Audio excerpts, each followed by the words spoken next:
របៀបខសាច់ជ្រូកជើងមាន់ទំពាំងធ្វើរបៀបបែបនេះគឺធ្វើឲ្យខរបស់បងប្អូនគឺមានរសជាតិឆ្ងាញ់ខ្លាំងមែនទែនតោះបងប្អូនដើម្បីកុំឲ្យខាតពេលយូរនេះខ្ញុំសូមបង្ហាញពីរបៀបធ្វើរបស់នេះខ្ញុំហើយនេះគឺជាគ្រឿងផ្សំមានដូចជាត្រពាំង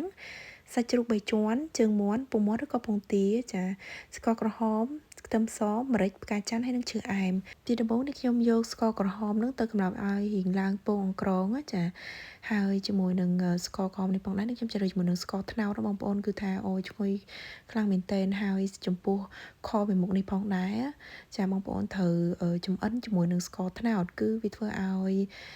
ខរបស់បងប្អូនមានអូជីរសកាន់តែឈ្ងុយឆ្ងាញ់មែនទែនចានិយាយទៅគឺឆ្ងាញ់ជាងស្ករសបងប្អូនបន្ទាប់ពីស្ករក្រហមយើងបានឡើងឈ្ងុយល្អហើយចានេះខ្ញុំបន្ថែមជាមួយនឹងម្រេចហើយនិងខ្ទឹមស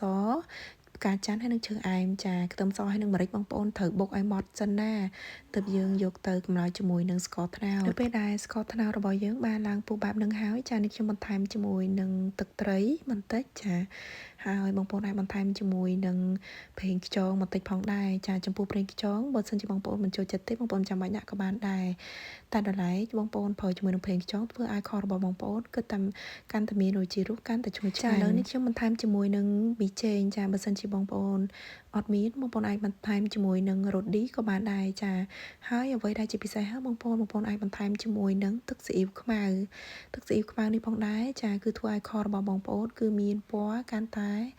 ចាដិតបានល្អចាហើយអ្វីដែលពិសេសនោះគឺជួយឲ្យសាច់របស់បងប្អូនឡើងពណ៌ក្រហមបន្ទាប់ពីយើងបានកូរគ្រឿងរួចរាល់ហើយចាបងប្អូនអាចបន្ថែមជាមួយនឹងសាច់ជ្រូកចំពោះសាច់ជ្រូកបងប្អូនត្រូវចម្អិនឲ្យរៀងបានឆ្អិនបន្តិចសិនទើបយើងអាចដាក់ជាមួយនឹងជើងមាន់បានចាចំពោះជើងមាន់បងប្អូនមិនចាំបាច់ដាក់ក៏បានដែរតាមចំណង់ចំណូលចិត្តបងប្អូនណាតែដល់ឡែកនេះខ្ញុំចង់ញ៉ាំជើងមាន់ក៏នេះខ្ញុំដាក់ទៅចាហើយជើងមាន់នេះផងដែរគឺឆាប់ផុយដែរផងកន្លែងហ្នឹងនេះខ្ញុំសូមបញ្ជាក់បន្តិចបងប្អូនកុំតន់អាចចាក់ទឹកភ្លាមចាបងប្អូនត្រូវរំងាស់សាច់ហ្នឹងឲ្យបានឡើងផុយសិនហើយក្រហមបានល្អសិនណាទើបយើងអាចបន្ថែមជាមួយនឹងទឹកបានធ្វើបែបនេះទី1គឺធ្វើឲ្យសាច់បងប្អូនទី1គឺឆាប់ផុយហើយទី2ទៀតគឺវាធ្វើឲ្យពណ៌របស់ខបងប្អូនគឺបានដិតល្អចាបន្ទាប់ពីបានសាច់នឹងឆ្អិនល្អហើយបងប្អូនអាចបន្ថែមជាមួយនឹងត្រពាំងបានហើយនឹងពងមាន់ខ្ញុំបន្ថែមត្រពាំងនឹងចុងក្រោយគេដោយសារតែត្រពាំងនឹងគឺវាផុយស្រាប់ហើយបងប្អូនអញ្ចឹងហើយគឺនេះខ្ញុំបន្ថែមចុងក្រោយគេតែដល់ឡែកបើសិនជាត្រពាំងរបស់បងប្អូននៅរឹងចាមិនទាន់ផុយទេត្រូវតែរំងាស់ត្រពាំងនឹងជាមួយនឹងសាច់ហើយនឹងជើងមាន់មុនណាចាឥឡូវនៅពេលដែលត្រពាំងហើយនឹងសាច់នឹងបានផុយល្អហើយចានេះខ្ញុំបន្ថែមជាមួយនឹងទឹកចាហើយចំពោះរសជាតិវិញបងប្អូនអាចលៃលកទៅតាមចំណង់ចំណូលចិត្តផ្អែមប្រៃប៉ុណ្ណាបងប្អូនលៃលកទៅតាមនឹងណាហើយចំពោះខភាគច្រើនគឺគេញ៉ាំរៀងរសជាតិរៀង